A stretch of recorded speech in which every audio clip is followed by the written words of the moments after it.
آپ صلی اللہ علیہ وسلم نے فرمایا کہ جو شخص کسی یتیم کے سر پر محبت کے ساتھ ہاتھ رکھے، اس کے سر کے اوپر ہاتھ پھیرے، تو جتنے بال اس کے ہاتھ کے نیچے آئیں گے اتنی ہی نیکیاں اس شخص کے اعمال نامے میں لکھی جائیں گی۔ یہ آپ نے اس قوم کو سبق سکھایا، یتیم کے حقوق بیان فرمائے۔ آپ صلی اللہ علیہ وسلم نے ارشاد فرمایا الساعی علی الارملۃ والمساکین کالمجاہد فی سبیل اللہ او کالذی یصوم النہار ویقوم اللیل، کہ جو بیوہ عورتیں ہیں اور یتیم اور مسکین بچے ہیں، کمزور ہیں، تو ان کی دیکھ بھال کرنے والا اور ان کے کاموں کے لیے محنت کرنے والا، دوڑ دھوپ کرنے والا، کوشش کرنے والا ایسا ہے جیسا کہ اللہ کے راستے میں جہاد کرنے والا، ایسا ہے جیسا کہ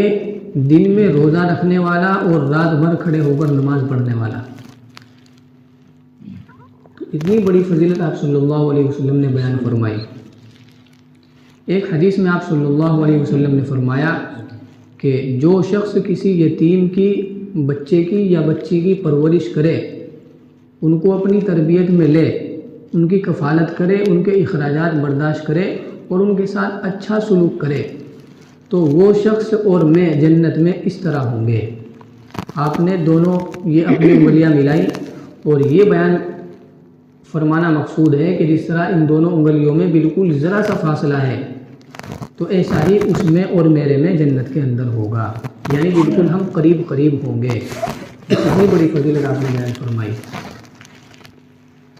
اور قرآن کریم میں اللہ تبارک و تعالیٰ نے ارشاد فرمایا، چوتھے پارے کی آیت ہے، ان الذین یأکلون اموال الیتامی ظلما انما یأکلون فی بطونہم نارا